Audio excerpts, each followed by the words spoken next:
Tao Ambatondrazaka kosa no nankalaza ny fahatelo amby enimpolo taona ny filoha teo aloha Marika Ravalomanana ny vondron'olon-tsotra. Vorilana tokoa moa ireo mponina tao an-toerana fotoana nahafahan'izy ireo nahazo fanampanazavana mikasika ny fanambaran'ny filoham-pamorona ny Antokotsinima ihany koa moa izany. Lova Ramanantsofo.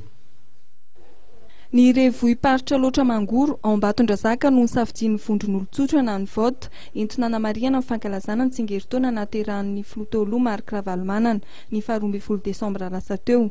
Tao amin'ny akany FJKM Ambatondrazaka tapo-tanàna no nantotosana ny hetsika mifandraika amin'izany. Tonga maro nanotrona ny hetsika ny mponina tany toerana na tao anaty fotoana fambolena azy. Ny Travantana nanome fanazavana momba ny fanambarana nataon'ny filoha teo aloha Marika Ravalomanana Andriamatoa Girivy Randrianarsoa mpitondra teny ny Ankolafy Ravalomanana. Manoloana ny fanontaniana napetraka ireo vahoaka teny toerana dia nitondra fanazavana Ramatoa Zoe Sarary filohan'ny VOT. Ao anatin'ny fankalazana ny tsingeritaona naterahana izahay androany fanohana anazy.